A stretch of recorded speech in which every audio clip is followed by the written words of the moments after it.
ลิกเรียกดูนี่อยู่นะคะแหมบ้านคือแดดออกบ้านโอ้ยฝนตกแดดเดี๋ยวจะเบิ่งอันนั้นว่ามันกินน้ำอยู่ใจวะเอียงด้วยเงินกระบี่นะยังข้างขนมอันนี้เรามันโนมันติดใส่คือ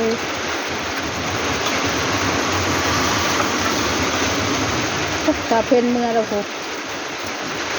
ตาเพนเมื่อแล้วพาลูกพาเต้าเมื่อแล้วโอ้ในเหตุน้ำมันเลย โอ้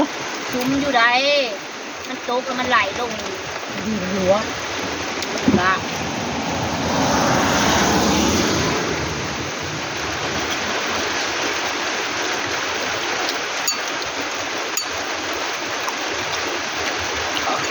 ก็บอกว่าเขาเรียกอย่างนี้เลยก็ต้องมาลุ้นไอ้ลบมันเบิ่งมันหัวอยู่เลยเมื่อกี้นี่มึงหัวจักอยู่บ่ไอ้ลบมันหัวควันอยู่เลยเยอะเลยนะน้อยลูกมาใช้บ้านเลยเย้มลุกแล้วบ่นอนบนหลิงกระดอเราเยอะผู้เช้าได้เรามาใช้บ้านเห็นเรามาเนี่ยตกเงียง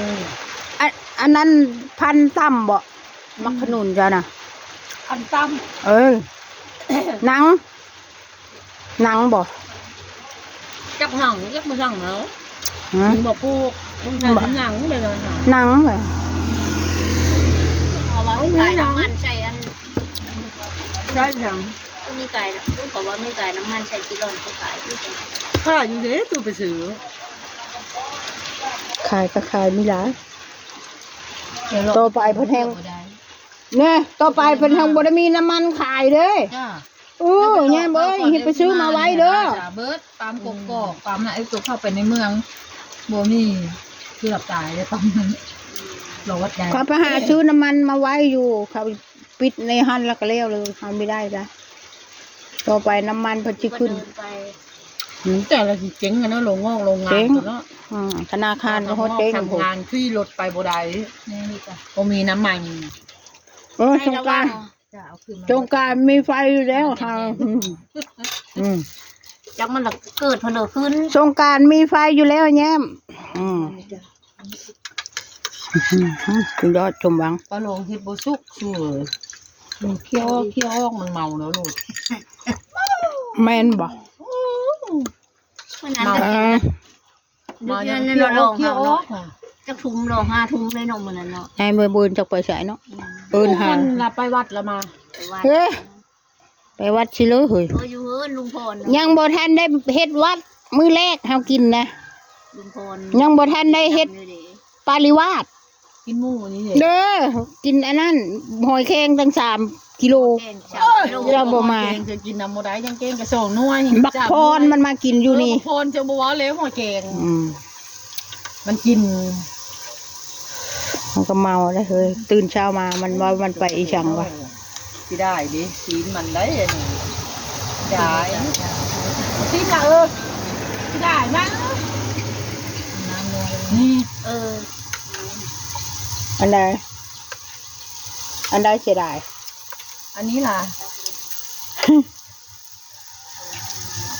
ไข่อะไรอย่างนี้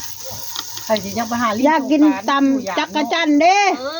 ยานในข้อสื่อสงการสื่อทำนายนะมีไฟมีเกิดไฟก็บ่เป็นตะไฟเกิดไฟก็ฝนเจ้าเพิ่นสิไปเฮ็ดพี่ช้างเขาเจ้าบ่ได้มักม่วนมันลดลงพี่สั่งลงมีต้องไปอยู่เฮือนนี่มีต้องไปอยู่เฮือนเลยอยู่เฮือนโลดเขาเจ้ายันตุ้ยนะตุกค่อยพันเล่าข้าปากแล้วพันตุ้ยก็ฮอดบ่ได้คึดเพิ่นไปแหงท่าทายผู้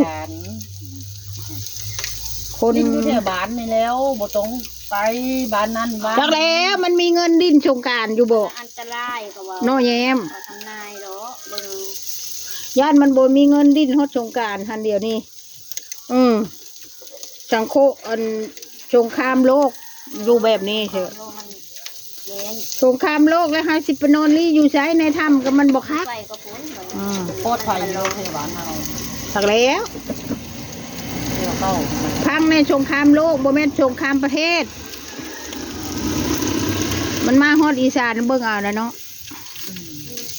ผู้เด็กไพ่สิได้จองไว้ ไปเป็นหมู่เดียวกับบักจงอ่าง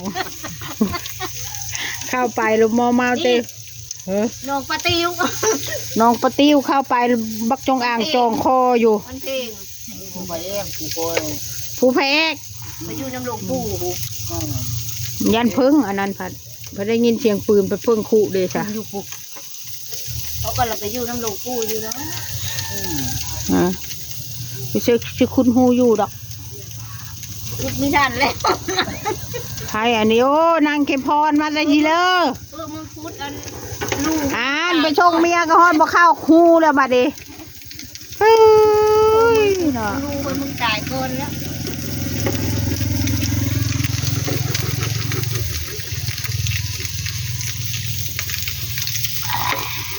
เฮ้ย